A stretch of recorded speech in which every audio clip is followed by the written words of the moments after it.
conventional financing addendum is a form used whenever a buyer is pursuing conventional financing to be able to fund their loan. Please note that there are various other types of financing available, each with their own addenda. You may need to use FHA, VA, or USDA loan addendum if applicable. So to use the conventional financing addendum, you'd fill out basic buyer, seller, and property information at the top. Section 1 is information that will be provided from the lender by way of the pre-approval letter. If certain information is not available, please make sure to reach out to the lender. For the loan amount, you do not put in the purchase price, but rather the amount being borrowed from the bank. So if it was a $500,000 house and they were putting 20% down, this would make for a $400,000 loan amount. Term and amortization, please reach out to the lender if you have any questions. You can get a loan for various lengths and terms. Oftentimes, a conventional loan is for 30 years or 15 years. Please check with the lender if you have any question. The interest rate will also be provided by the lender. And the loan program will typically be conventional. So you'd write in the word conventional here. Finally, if there are any origination or discount fees being paid, you would fill in that information here. Section 2 just indicates that any loan insurance premiums shall be paid by the buyer and not the seller. Section 3 sets forth that in the event that interest rates change, buyers shall remain bound to perform under the contract. So if interest rates go up, that is not an out for the buyer to get out of the contract. Section 4 just sets forth that you can lump in certain other fees into your mortgage payment, such as real estate taxes, ground rent, special assessments, or charges. It also sets forth that underwriting may be an additional step that needs to be taken.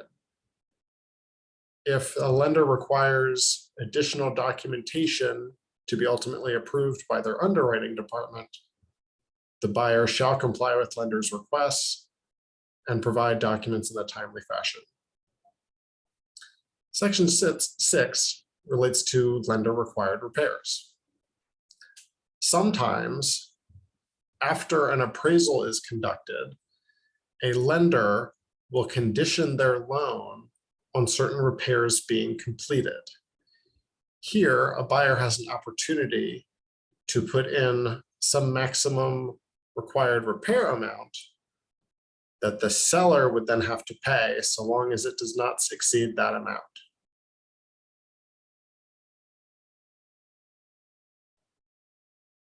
Sections A, B, C, and D under Part 6 lay out the procedure for negotiating these repairs. Please read these carefully so you understand your rights.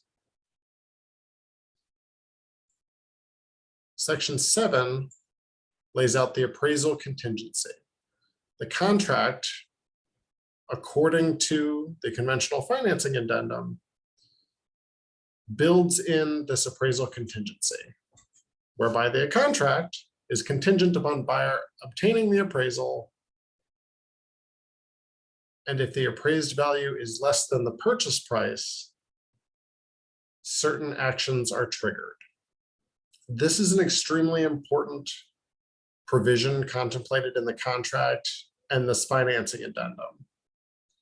Importantly, when an appraisal is conducted by a lender,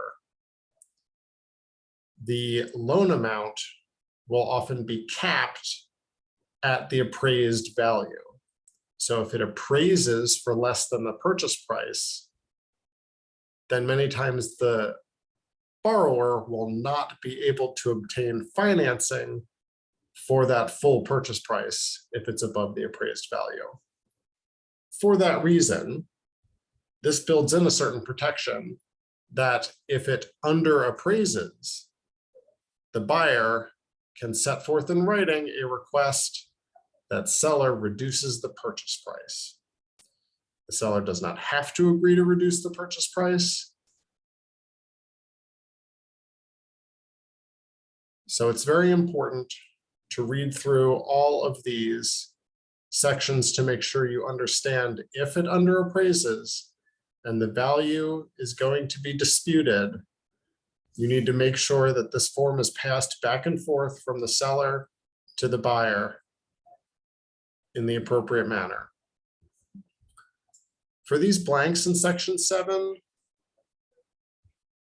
this just sets forth the time frame that you need to send appraisal requests to the other party.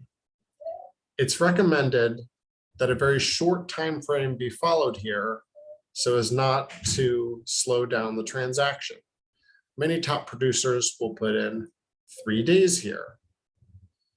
In that instance, when a buyer receives their appraisal and it appraises for less than the purchase price, the buyer will have to notify the seller within 3 days of receiving their appraisal.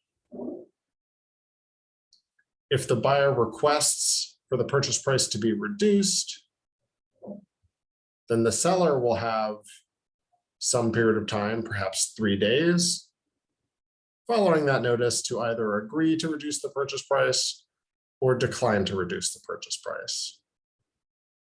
Finally, in the event that seller declines a request to reduce the purchase price, the buyer will have some period of time, perhaps 3 days, to exercise their right to declare the contract null and void. So it's very important that these timeframes be carefully adhered to and that this form be fully understood and contemplated so that the buyer and the seller understand their rights as it relates to financing and appraisals.